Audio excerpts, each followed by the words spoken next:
Good evening, everyone, and warm welcome on behalf of Nehru Planetarium, Prime Minister's Museum and Library. Myself, Prerna, I welcome you all for another online public talk on the Planetarium platform. So, as we know, that today we're going to experience winter solstice, and this public lecture we try to give information related to the celestial phenomena. So, on the topic understanding the winter solstice, connecting maths and astronomy, to talk more, we have with us expert Ms.Megha Rajoria. Ms.Megha Rajoria is an active scholar who has worked closely with planetarium in the past on various projects and workshops. She has worked under the guidance of late Dr. N. Ratnashri since 2008 on the restoration of the Jantar Mantar Observatory instrument in Delhi. She is a passionate science communicator and strongly believes in raising public awareness about the rich scientific heritage we have in India. Ms. Megha Rajoria is a trained citizen scientist, astronomer who loves poring over photos of the sky, not those Instagrammable pictures of pretty blue sky, but very high resolution images of night sky captured by the giant microwave radio telescope GMRT stationed at the campus of NCRA Pune. Ms. Rajoria also was a member of Grown Citizen Science Collaboratory, RAD at Home India, the first Indian citizen science research program in astronomy. She was associated with Doordarshan, the Council of Scientific and Industrial Research, and the National Institute of Science Communication and Policy Research. Presently, she is actively involved in promoting astronomy education through various lectures and workshops. She also volunteered for tactile astronomy with Blind Relief Association schools in Delhi. Recently, she was part of Jantar Mantar Positional Astronomy project under Nehru Planetarium as a mentor, where she trained undergraduate students how to take reading of Jantar Mantar Observatory, Delhi. On the same, she has also presented her research paper at International Astronomical Union Symposium at Ethiopia. Presently, she is in USA, and soon will be talking on astronomical observatory. Her talk at New Jersey State Museum.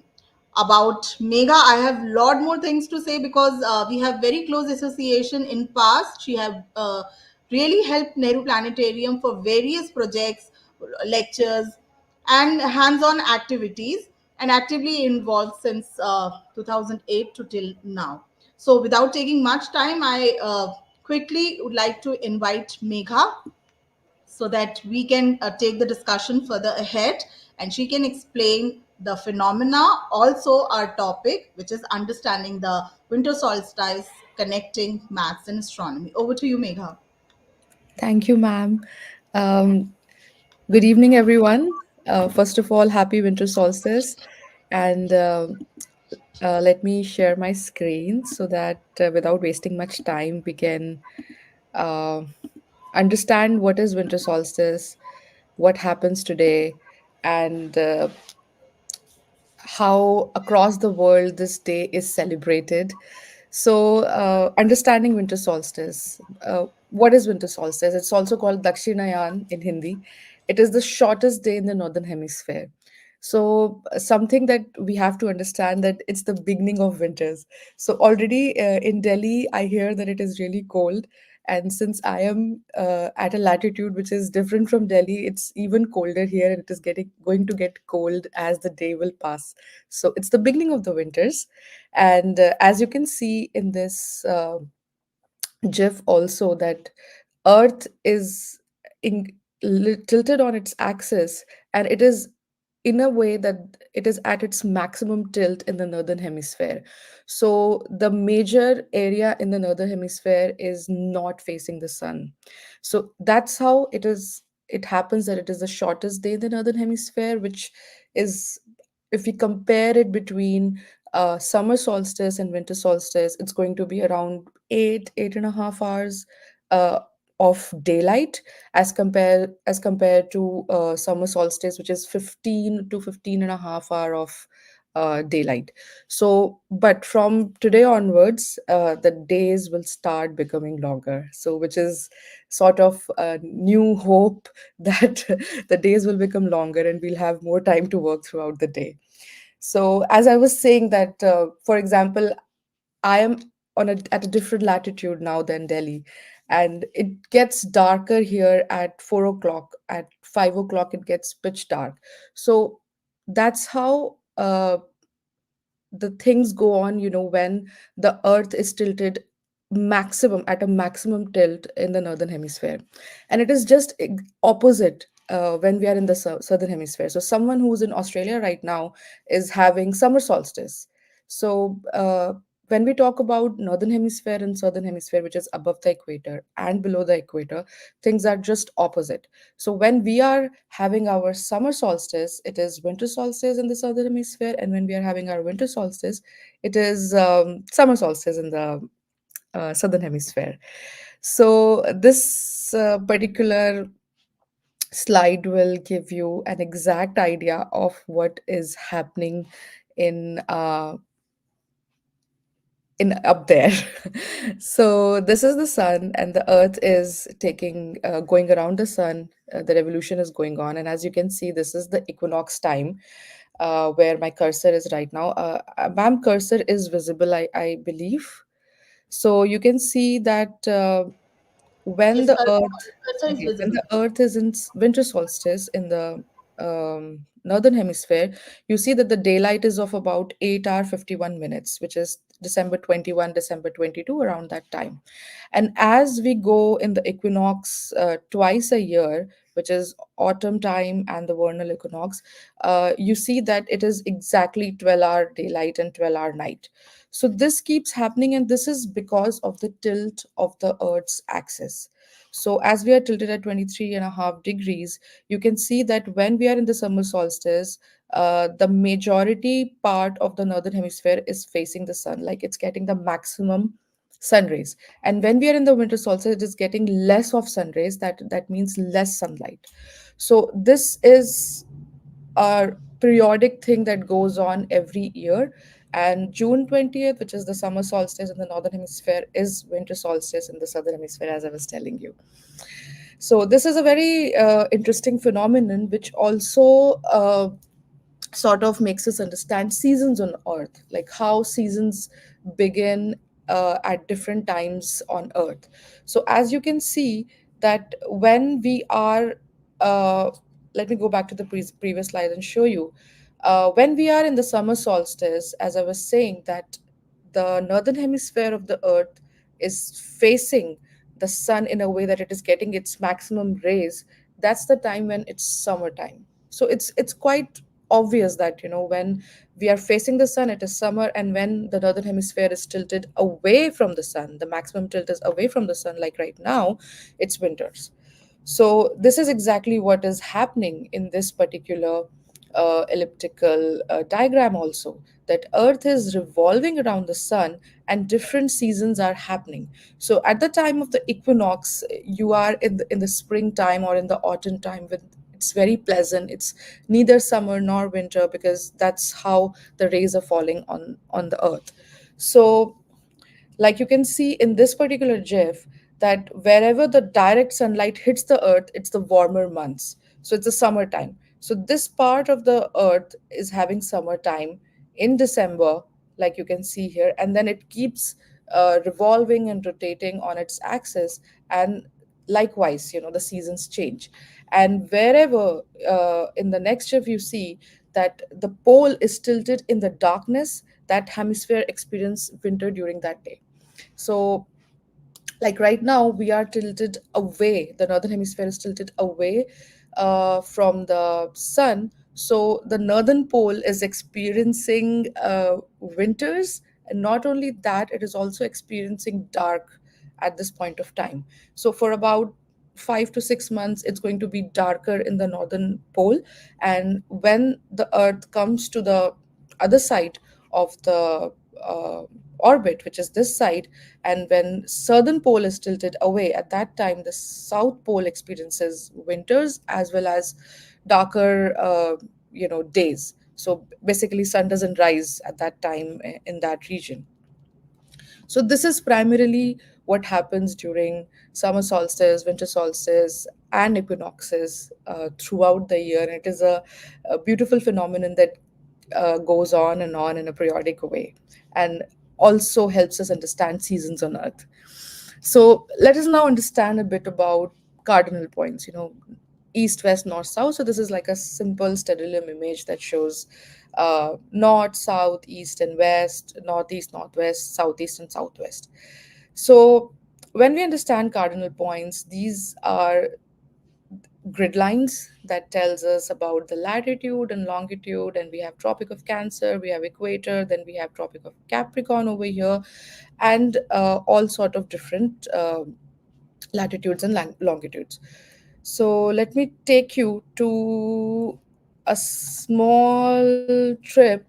So when we, this is simple, a Google Earth image that gives us an idea of where Delhi is and where a, an amazing observatory, which is the Jantar Mantar Observatory, is in the state capital city state capital of India.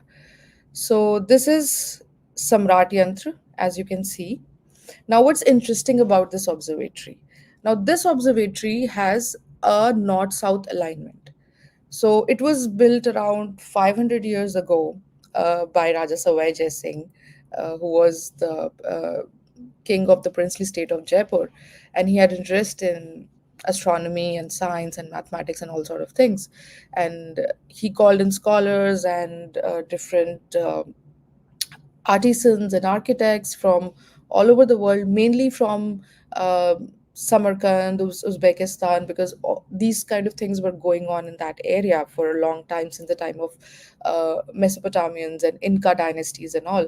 And he brought in people from there, and he understood how we can make an observatory like this in the benefit of not just the king, but also in the benefit of people, citizens, to understand science and astronomy and mathematics. So, what's interesting here is if you will look at this Google Earth image and you can see this longitude, which is exactly like longitudes are pointing to in the north direction, north south direction. And this line that you see is Samrat Yantra. Now, you can see that it is somehow constructed in a way that it is exactly overlapping one of the longitudes. And this shows the precision, that how well it has been constructed, that it is exactly going to point the pole star. So before I tell you further about this, let us take a quick look on one more observatory which is in Jaipur.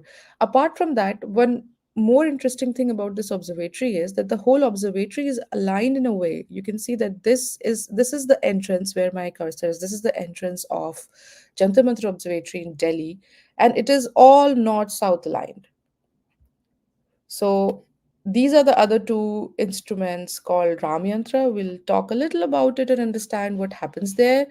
This is Mishra Yantra, and these two observatories are sorry, these two instruments are Jai Prakash Yantra. So there are a lot of instruments that are inside these bigger instruments that one can go and understand. So next time you're visiting Jantar Mantar, it's not just a monument, but it's an observatory. And if you actually go with your compass, this is a compass, it's some very small instrument which is very handy and very cheaply available in I think 30, 40 bucks, 50 bucks. You can buy, and you can easily see that how well everything is aligned, that everything is the whole observatory is north south aligned, and this staircase, this is actually the staircase, is pointing towards north side. That means it is going to point towards a particular star, which we'll look at in the next slides. So this is another observatory that we are going to look at, which is also Jantar Mantar, and this one is in Jaipur. So Jaipur was primarily where the king, the Raja Savai Jai Singh stayed. And if you look at this, another instrument which is called Virhat Samratyans, which is quite similar to what we have in Delhi, is also aligned in north-south direction. Like you can see that this line that I have drawn, the yellow line that I have drawn on the Samrat Yantra is exactly parallel to one of the longitudes. So this again tells that how precisely these measurements were done at that time, uh, to understand how the instruments will be placed in this area to be able to give accurate measurements and observations. So these are other parts of the observatory. This is the same Jayaprakash Yantra. These are Ram Yantra. Uh, these are another instruments to understand the zodiacal belt. So so these are the two staircases, or we can say the largest stone sundials of the world that I was talking about. Now, what you see here is that these two staircases are pointing towards the sky. Also, what you can see here is two triangles. So you see these two triangles. There is this one triangle, and then there's a staircase in between, and then there's one more triangle. So it's an interesting place to understand basic geometry as well. So if you are in school and still trying to figure out congruent triangles or similar triangles, this is where you can go and look at it from the point of view of understanding maths, geometry, trigonometry. So these two triangles are nothing but congruent or similar to each other. And what you see at the top here is a new moon. This is a canopy, though, but can also be referred to as a new moon. Unfortunately, I haven't been on top of any one of them because it was closed, and this is a very old image where people were allowed to climb up, but not anymore. So these two new moons are pointing towards a particular star.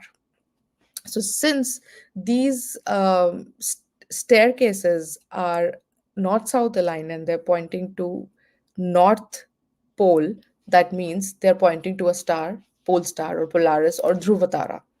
So this is one of the photographs of the recent research project that we did under the aegis of Nehru Planetarium. And as you can see that I'm trying to explain here that a star here, if you will look at this particular point somewhere here, you will find the pole star. So another interesting thing that I was not able to put in this presentation, maybe sometime later, uh, we'll talk about precession of earth. So about I think a few thousand years ago, Pole Star was not our northern star. It was actually Vega, if I'm not wrong. So it takes about 26,000 years, I guess. I'm not. I'm probably losing the number. So it takes about that much time for the axis of the earth to rotate, to take a full revolution. It's, you can imagine a top, a lattu. When you try to rotate it, it's that thing is also rotating as well as its axis is rotating. So at one point of time, a few thousand years ago, it was the Vega, and now it's the pole star. So whenever the precision will change, it will be at some other star. So what I'm trying to say is that about a few thousand years ago, this would have pointed out to something else. Although this observatory is not that old, it's just 500 years old. So when it was actually built, the pole star was our northern star, and which is still our northern star. All right.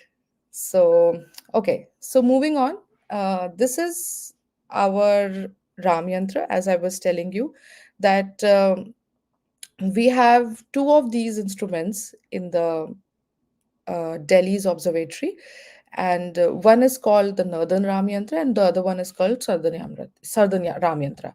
So let me go back to this slide and help you understand. So these are the two instruments of Ram Yantra. So this is the northern one and this is the southern one. They both are replica to each other. Again, understanding basic maths here, that they are not just replica to each other, they are also complementary to each other. That means sectors that you will see here, the sectors that you see here are gaps in the southern one, and the gaps that you see here are sectors in the southern one. So they are sort of like this, they fit into each other. So, when we try to understand this instrument, let's first understand some very basic things that you must have studied in your high school. And if there are some high school kids joining in right now in this talk, they should understand that this is a cylinder. It's a three-dimensional structure which you must have been studying in your school curriculum. And if you have not been able to visualize and understand a cylinder and how the radius, diameter, height, everything works, then this is the place where you should go and understand these concepts. So this is a new moon, which can also be referred to as perpendicular or height, because they all are at 90 degree. We have 90 degree here, we have 90 degree here, and then you have a gap, you have a sector or a base or a radius.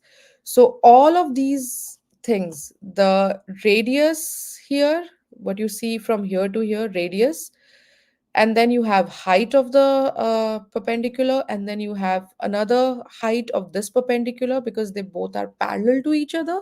So an interesting place to understand parallel lines as well. They're all equal because that's how they are constructed. So if you try to measure them with a tape measure, you will find out it is approximately 7 meters and a few millimeters, about that long. They don't let you go inside the instrument anymore, so an interesting place to measure them will be Google Earth. So I was trying something yesterday which was very interesting. If you go on Google Earth and try to just measure the length of the staircase, there is a tool, you just click on it here to here and it will give you the length of the staircase, or it can give you the radius of Ram Yantra or the diameter of Ram Yantra, and then you can play around with whatever formulas you want to play. You can find out the volume of cylinder by 1 by 3 pi r square h, or you can find out area of the cylinder, or you can find out the area of the circle. So interesting place to understand circles also, because every time we will draw a tangent line at any point of this cylinder outside the cylinder, that tangent point is going to be the point of contact and also 90 degree. So circle, which is a whole bunch of 360 degree, if we look at these sectors or the gaps, they are made in such a way that each sector is 6 degrees and each gap is 6 degrees. So unfortunately, a lot of lines are gone from the Delhi's uh, instrument. But if you happen to visit Jaipur anytime, they still have markings. So what you will find on each sector is there are lines. There are horizontal lines, there are vertical lines on the sectors, and each line is corresponding to 1 degree. So of course the least unit, the concept of least count also is something that you can understand in this instrument, which we uh, do in our labs and schools and colleges, where we have to find out the least count of an instrument, which is the smallest value that an instrument can measure. So when you go to an instrument like this is like an open lab where you can go and understand all of these concepts, and it's a walking laboratory, because sometimes when we are not able to visualize these things in three-dimensional plane, so this is the place where you can go and actually work on such things. So apart from this, what exactly this instrument is doing, that is something very interesting, because this is not all that it does. This instrument is also something that helps us understand the position of different stars, planets, any celestial object in the sky. So when I say, okay, so I'm just going to use a mug here. I'm sorry, I don't have any prop right now. So this is a mug. So you can consider this as Ram Yantra, and whatever sky or whatever sky that you can see inside this particular cylinder, you can find out position of that particular celestial body which is right on top of the cylinder through this instrument. So in very simple words, it's called altitude and azimuth. So I'm sure that most of you who are watching this talk right now must have been aware about altitude and azimuth. I've talked a lot about it in my previous talks. You can go back and see. And if we want to find out altitude and azimuth of a particular celestial body, this is the instrument where you go and you can do that. So let's move on to a few more things. So, okay, so all these lines and sun and whatever I have drawn here is not up to the scale. This is purely for understanding this instrument a little better. So as you can see, the walls here are sort of, black in color. So you can understand that all the um, markings are mostly gone because of aging, weather, a lot of human damage was there. And at the time of restoration, also, probably they didn't use the correct material or whatever happened. So now, what you see here again is the altitude. If you compare it with this triangle, this is the altitude, this is the base. So I've drawn a straight line from here to here, but it is not exactly straight because since it is a circle, so you have to imagine that this radius here is the base. So this is the base and this is the altitude. And from here, if you draw a straight line to the endpoint of this sector, you get the hypotenuse. So it's somewhat, how you do Pythagoras theorem, where your square of hypotenuse is equivalent to the sum of the square of altitude and the square of base. So whenever I want to see or understand any celestial object in this sky right here, let's say it is sun in daytime, or any planet later on, let's say Jupiter or Venus, and if I want to understand the position of that particular celestial body, I can do in this instrument. So if I have sun here or any other celestial body, I will just place myself in this instrument in a way that I am able to coincide the top of the new moon, which is this perpendicular, and that particular object. Uh, they should coincide each other. And there will be only one point in this instrument where that will happen. And that particular point, wherever I am, because since there were supposed to be markings here, wherever that point is, that point is the altitude and azimuth of that particular celestial body. So that is also something you can say it's the local coordinate of Delhi when we talk about altitude and azimuth. We have another interesting instrument that we do not have time today to talk about, but maybe sometime later, Jayaprakash Yantra, which is again a hemispherical bowl. So, an interesting instrument to understand spheres and hemispheres and their volumes and areas and everything. So, if you go there, you will be able to understand right ascension angle and declination angle, which is also the coordinate system to understand coordinates of celestial bodies in the sky. So, let's move a little further if into trigonometry. So far we were talking about geometry. Now if we go to trigonometry, um I'm sure most of you must have learned a lot about in your during your high school uh, about sine theta, cos theta, tan theta, and how you have to find out height of a particular building. Uh, there used to be tons of questions where angle of elevation was given, angle of declination was given. So all sort of things, all sort of questions were there, and we had to find out um, the distance, we had to find out height of the tower, height of the pillar, height of the tree. So this is exactly what is happening here. uh, Interesting thing is that we already know the base radius, which is this, and we know that this is equal to this wall. We know that it is also equal to this tower or new moon or perpendicular. And this is how you can use this instrument to understand basic trigonometry also. So as you can see this triangle, again, we have hypotenuse, we have adjacent or the base, and we have the opposite or the perpendicular. So these two things, the wall as well as this perpendicular new moon, can act as opposite. So whenever you go to this instrument next time, just visualize it in a way that it is not just a monument, it is also a walking laboratory. a place where you can do basic maths, you can understand what is going on when there is sun, and when its shadow falls on one of the walls here or one of the sectors here, how we can find out angle of elevation, or how we can understand angle of elevation if there is an observer who is standing here and looking up at this tower, or there's an observer who is on the other side of this perpendicular and looking at the top of this tower, how the whole phenomenon is happening and how we can use these concepts that we learned back in school or we are still learning in present day. So coming back a little more about winter solstice.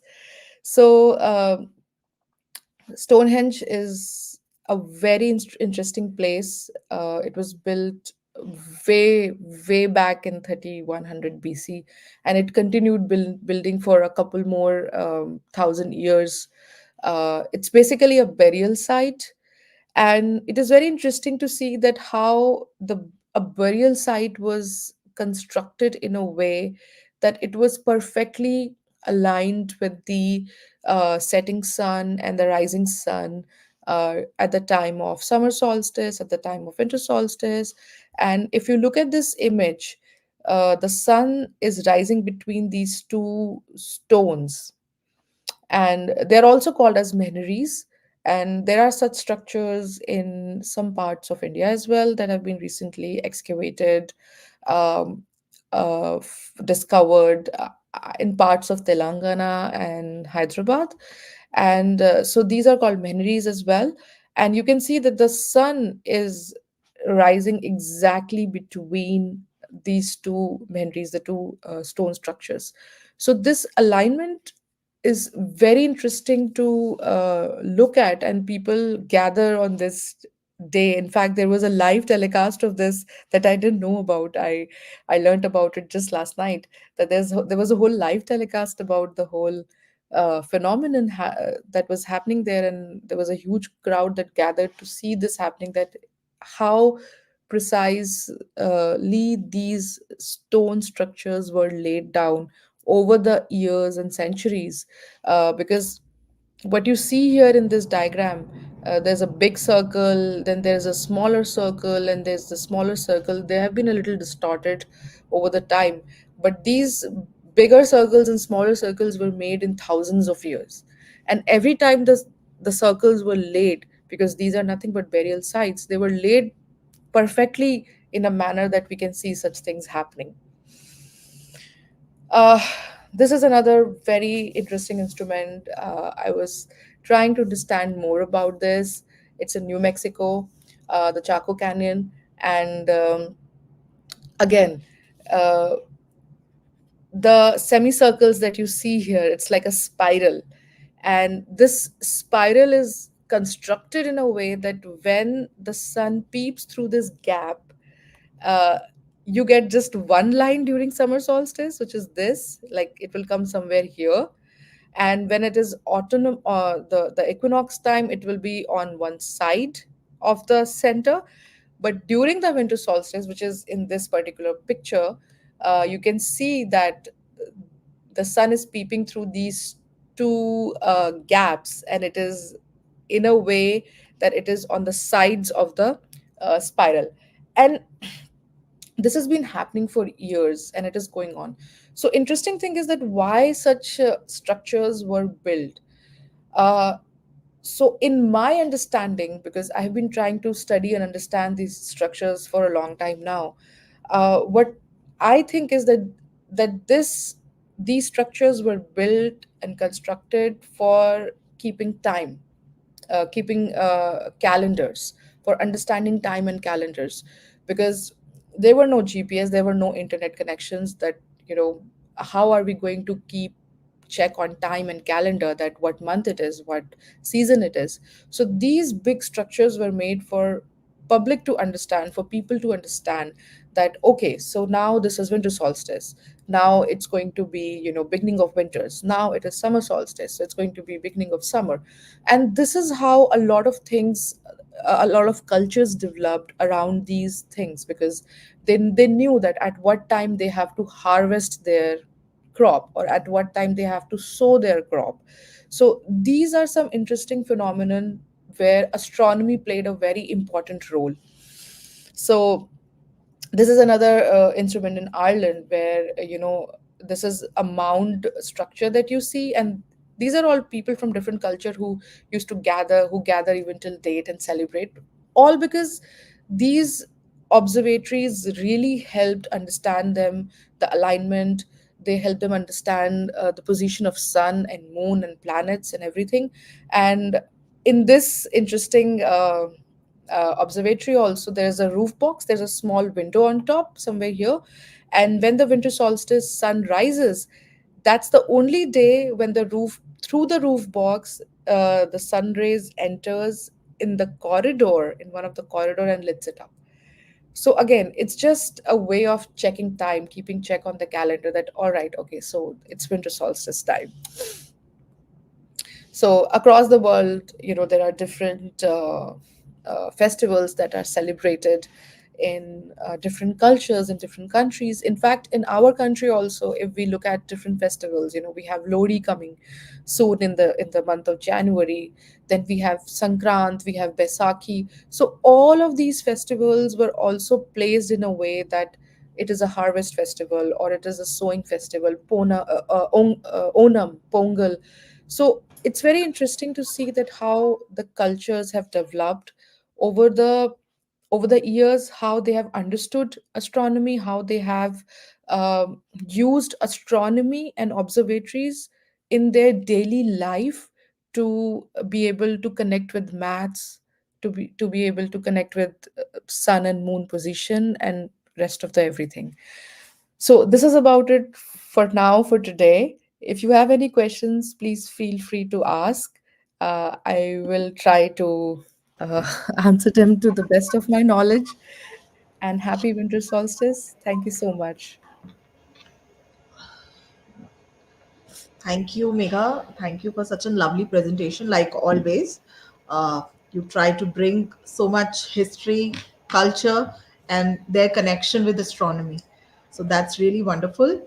I think the lecture entirely had given a great impact and also well received by the audience, because I can see so many good wishes and the Thank reaction you. in the feed comment box. So, anyone would like to add something, or you have any questions related to the discussion we had today? Feel free to post your queries in the chat box, and we could from there we could highlight those and can take that. So, Megha can answer. In the meantime, till we get any question, I'll just keep talking because I think we still have some time left. Yes. So,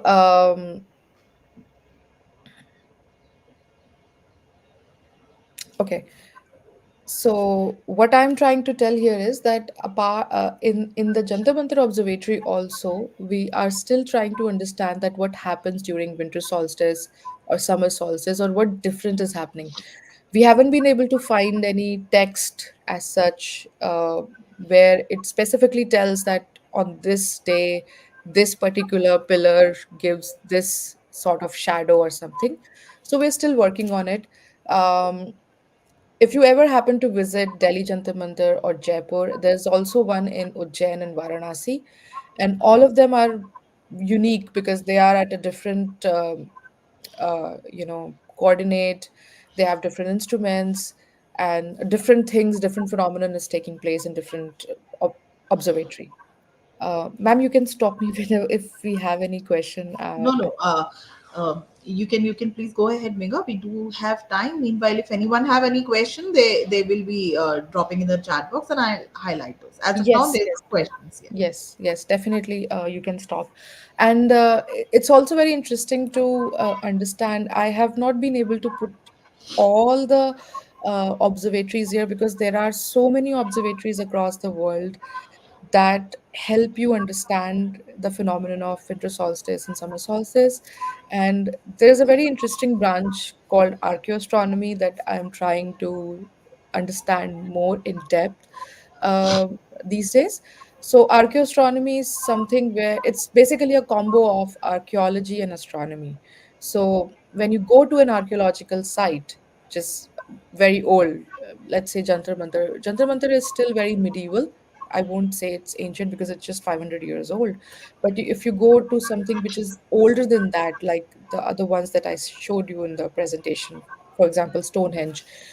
So these are those archaeological sites that have connection with astronomy.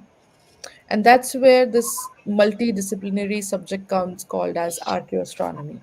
So, where you are going to an archaeological site, you're understanding the archaeological site in terms of astronomy, in terms of how it was constructed, how it was built, how the positions of sun, moon, certain stars, and planets played a very important role. So, it's very interesting to see that there is a very amazing site in Peru, if I'm not wrong. I'm forgetting its name. It starts with a C. It's in Peru, and there are mounds of there are certain mounds, and there are like 12 mounds, and every time a month passes, the sun shifts its position. Yeah. So there are six gaps, and I think in the middle of the year around equinox, it is exactly in the middle. So these observatories really helped people uh, grow. The small communities and villages were also growing around these areas because it was very easy for them to understand time per se, since there were no proper clocks or GPS at that time. So it will be interesting if you guys can study more about this. And if you have any questions, you can always reach out to Nehru Planetarium and they can direct your queries to me in future. And next time, if we ever get a chance to learn more on these subjects, I will try to bring in something new in the field of archaeoastronomy for public understanding. Definitely, Megha. We'll love to host that talk as well uh, Yeah, on the planetarium online platform. I think there is no question in the chat box, so great. I'm just assuming That means I that spoke well. the lecture went off well and also received well. Yes. So all such celestial events help us in understand how astronomy impacts the natural world. Yeah. And at last, I would like to just summarize that universe, you are amazing. Every time anything happening, it's so magical. So I think with this note, we'll take a leave. We'll sign off for today, and definitely, as Megha suggested, many relevant and good, interesting topic we could definitely line up for future. So on this celebration of winter solstice, we plan in planetarium. We are also having tomorrow a display. A display model. We have a really good models of Jantar Mantar Observatory. So Delhi University students who are also part of Jantar Mantar positional astronomy project, which was led by Megha as a mentor. So they'll be helping us, and they'll try to make people understand, or whosoever will be witnessing or coming to planetarium to see the show, the public shows. So they'll be trying to explain this phenomena. Also, they'll try to explain all the observatory of Jantar Mantar through those model. Also, we are planning, if weather permit us, to have safe solar observation in the front lawns of Teen Murti. So I think there's free for all. Anyone can walk in and can be part of this learning venture at the planetarium tomorrow. So with this, I'll wrap today's public talk. Thank you once again, everyone, for joining in. Thank you, Megha.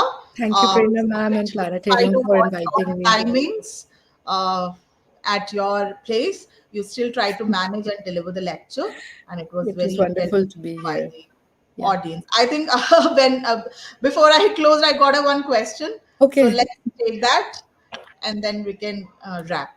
How do we know when is winter solstice? From He's a Akshat. fifth class. I Oh, think class five. thank you, Akshat, for your question. How do we know when is winter solstice? So, since you are in class fifth, I'm going to answer on that level. Um, it's in the month of December, like right now, it is 22nd. When you start feeling that your days are getting shorter, okay? So, जब दिन छोटे होने लग जाते हैं, और एक दिन ऐसा आता है जो बहुत ही छोटा दिन होता है, लगता है रात बहुत लंबी हो गई है, शाम को जल्दी रात हो जाती है। 6 बजे ही अंधेरा हो जाता है या 5:30 बजे से अंधेरा होना शुरू हो जाता है। तो हमें पता लगने लगता है कि धीरे-धीरे हमारे दिन जो है वो छोटे हो रहे हैं। और जब हमारा सबसे छोटा दिन होता है, जो जो दिन सबसे छोटा दिन होता है, वो विंटर सोल्स्टिस का दिन होता है। तो अब आप ये ध्यान रख सकते हो कि जब गर्मियाँ होती हैं तो हमारे 7 साढ़े 7 शाम को जब बजते हैं, शाम के 7 बजते हैं, 7 ओ क्लॉक 7:30 तक हमारे उजाला रहता है। हमें सूरज जो है वो सनसेट जो होता है 7 बजे के आस-पास होता है, साढ़े 6 बजे के आस-पास होता है। लेकिन धीरे-धीरे वो जो समय है वो चेंज होता जाता है, वो टाइम चेंज होता जाता है और फिर हम देखते हैं कि हमारे दिन छोटे होते जा रहे हैं। साढ़े 6 बजे अंधेरा हो गया, 6 बजे अंधेरा हो गया, साढ़े 5 बजे अंधेरा हो गया। तो उससे हमें पता लगता है कि विंटर सोल्स्टिस नज़दीक आ रहा है और जब सबसे छोटा दिन होता है वो हमारा विंटर सोल्स्टिस का दिन होता है। That's a very Definitely. Nice question. Very nice basic question, and I'm really glad that class 5 students are also there in the Yeah, discussion. And yes, also, I would like to add, Mega, because we were talking about the winter solstice. Recently, I have heard that we generally call it Bada Din. Christmas को बड़ा yes, दिन कह के yes, भी yes, बोला जाता है. तो yes. बेसिकली उस समय सर्दन हेमिस्फेयर में दिन बड़े होते हैं as vice versa northern hemisphere में के अपोजिट. So that's why it is called as बड़ा दिन, क्योंकि बड़ा वहां दिन, पर क्रिसमस की फेस्टिविटी होती है और क्रिसमस के बाद से जो है वो दिन जो है वो लंबे होने शुरू बड़े हो होने जाते हैं. शुरू हो जाएँगे, बिल्कुल। So this is the basic and very interesting. So how the entire natural world, also our festivities, goes around with the lunar and Yes. solar calendar. So this is really very interesting to know, and I think you are just in class 5. Probably when you grow up and come to your uh, bigger classes, you'll try to get this things in a detail. So I think Akshat Tiwari, you got your answer, and And really please glad that come you tomorrow to attended. planetarium, Yes, planetarium में anyone instruments लगे planning होंगे। to come tomorrow, we will Yes. try to explain this phenomena again with the help of models and other display materials. Thank you once again, everyone, for joining in. Thank you, Megha, once again for joining, Yeah, and welcome. really look forward to work more on such online ventures at the Yeah. planetarium in coming future. Thank you, ma'am. Bye, bye. Take care, Bye. everyone. Do take care.